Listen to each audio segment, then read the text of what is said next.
नमस्कार दोस्तों। Class 10th चौथा चैप्टर है क्लास 10th का सुमित्रा नंदन पंत जी का, जिनके बारे में हम पढ़ेंगे, जिनका कि जन्म है 1900 ईस्वी से लेकर 1977 ईस्वी तक उनका जीवन काल रहा। वहीं 20 मई 1900 ईस्वी को उत्तराखंड के कौसानी अल्मोड़ा में जन्मे सुमित्रा नंदन पंत ने बचपन से ही कविता लिखना शुरू कर दिया था और 7 साल की उम्र में काव्य पाठ के लिए ये पुरस्कृत हुए थे। 1915 में स्थायी रूप से साहित्य सृजन शुरू किया और छायावाद के प्रमुख स्तंभ के रूप में जाने जाते हैं।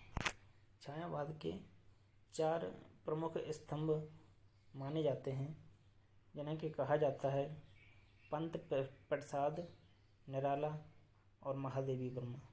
कौन? जयशंकर प्रसाद, सुमित्रा नंदन पंत, है ना, और निराला जी, और जहाँ महादेवी वर्मा जी। पंत प्रसाद, निराला और महादेवी वर्मा, जो कि छायावाद के 4 स्तंभ माने जाते हैं। कह सकते हैं कि संपूर्ण छायावाद है जो 4 जो प्रमुख कवि और जिनमें एक लेखिका हैं उनके ऊपर ही टिका हुआ है। पंत जी के आरंभिक कविताओं में प्रकृति प्रेम और रहस्यवाद झलकता है, अर्थात प्रकृति के प्रेम के बारे में उन्होंने अपनी कविताओं में लिखा है। वहीं रहस्यवाद की भावना उनकी कविताओं में, उनकी रचनाओं में दिखाई पड़ती है। इसके बाद वे मार्क्स और महात्मा गांधी के विचारों से प्रभावित हुए। इनकी बाद की कविताओं में अरविंद दर्शन का प्रभाव स्पष्ट नजर आता है। आंसर इस प्रकार का एक क्वेश्चन बनता है कि अरविंद दर्शन का प्रभाव किन की रचनाओं में देखने को मिलता है। तो सुमित्रा नंदन पंत जी की रचनाओं में या कविताओं में अरविंद दर्शन का प्रभाव स्पष्ट रूप से नजर आता है। जीविका के क्षेत्र में पंत जी उदयशंकर संस्कृति केंद्र से जुड़े, आकाशवाणी के परामर्शदाता रहे। वहीं लोकायतन सांस्कृतिक संस्था की स्थापना भी की।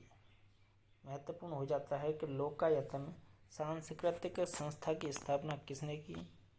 तो सुमित्रा नंदन पंत जी ने लोकायतन सांस्कृतिक संस्था की स्थापना की। 1961 में भारत सरकार ने इन्हें पद्म भूषण सम्मान से अलंकृत किया। हिंदी के पहले ज्ञानपीठ पुरस्कार विजेता भी इन्हें ही माना जाता है। कह सकते हैं कि हिंदी का सबसे पहले ज्ञानपीठ पुरस्कार किनको मिला? तो आपका आंसर हो जाएगा सुमित्रा नंदन पंत जी। पंत जी को कला और बूढ़ा चांद कविता संग्रह पर 1960 ईस्वी में साहित्य अकादमी पुरस्कार मिला था। यहाँ से आपको एग्जाम में देखने को प्रश्न मिल सकता है कि पंत जी को किस कविता संग्रह पर 1960 ईस्वी में साहित्य अकादमी पुरस्कार दिया गया।